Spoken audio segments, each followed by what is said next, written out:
이 당시 사람들이 예수님을 따르는 이유는 기적을 바라거나 아니면 소원 성취를 원하거나 병 고침을 원했기 때문입니다. 그러나 기적과 소원, 병 고침은 주지 않고 자신들의 정통성, 율법적인 틀을 깨트린다고 스스로 생각하여 예수님을 넘어뜨리기 위해 예수님께로 온 것입니다. 여기 온 사람들은 법률적인 트집을 잡기 위해 예수님께로 왔습니다. 그러면 나는 무엇 때문에 예수님께로 나아가는지 나의 신앙의 출발점을 점검해 보아야 합니다. 말씀이 말하는 대로 예수님을 믿고 있는지, 예수님께로 왔는지, 아니면 능력이나 소원을 이루기 위해 왔는지 나의 믿음의 출발점을 점검해 보아야 합니다. 그리스도인이 예수님께로 가는 이유는 나의 뜻을 이루기 위해서가 아니라 주님의 뜻을 얻기 위함입니다. 예수님이 지신 십자가 나도 지기 원해서 신앙생활 하는 것입니다. 십자가 지기 위해 신앙생활 하게 되면 가족 문제가 해결됩니다. 교회에 분열된 문제도 해결됩니다. 십자가 지게 되는데 가족 관계는 해결되는 것입니다. 십자가 지게 되는데 교회 문제도 해결되는 것입니다. 언제나 충돌과 문제는 사람들의 소원에서 시작되는 것입니다. 사람들이 가지고 온 문제의 논쟁을 예수님이 바꾸십니다. 법률적인 문제가 아니라 도덕적인 문제를 가지고 이 사람들에게 펀치를 날리신 것입니다. 예수님은 역으로 이 사람들에게 공격하신 것입니다. 그랬더니 폭도들의 열기가 잠잠해진 것입니다. 요한복음 8장 8절에 다시 몸을 굽혀 손가락으로 땅에 쓰시니 다시 손가락으로 쓰신 것이 기록되고 있습니다. 이것은 골로새서 2장 3절의 말씀을 보면 그 안에 지혜와 지식의 모든 보화가 감추어져 있느니라.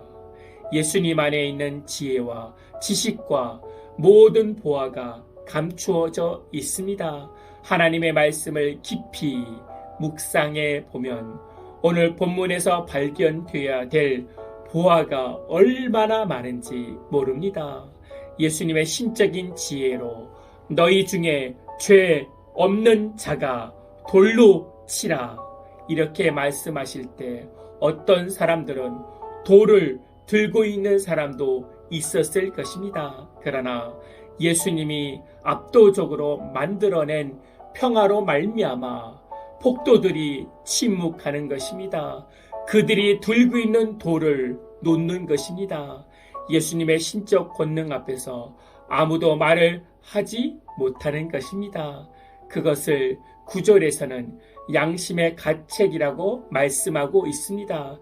요한복음 8장 9절에 그들이 이 말씀을 듣고 양심의 가책을 느껴 어른으로 시작하여 젊은이까지 하나씩 하나씩 나아가고 오직 예수와 그 가운데 섰는 여자만 남았더라. 그들이 양심의 가책을 얻었고 알 수 없는 말씀의 칼에 흥분하던 군중들이 멈추어지게 된 것입니다.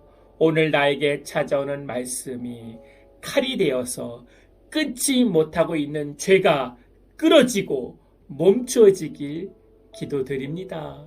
뭔가 알 수 없는 힘이 나에게 와서 양심의 가책을 얻고 죄를 향해 욕심을 향해 달려가던 나의 길이 멈추어지길 원합니다. 그리고 멈추어질 뿐만 아니라 예수님을 만나고 회개하여 주님의 자녀로 회복되어지기를 바랍니다. 내가 옳다고 흥분할 때 다시 말씀으로 묵상하며 십자가 앞에 나가야 합니다. 왜 싸우는 것입니까? 왜 편을 가르는 것입니까?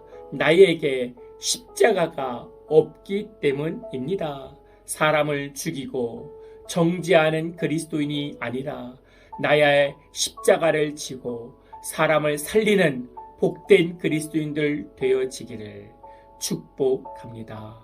아멘. 나의 옳음보다 주님의 십자가를 앞세우게 하여 주시옵소서. 나의 소원보다, 나의 능력의 성취보다 주님의 십자가 지고 분열이 있는 것의 화평을, 주님의 사랑을 회복시키는 복된 그리스도인들 되게 하여 주시옵소서.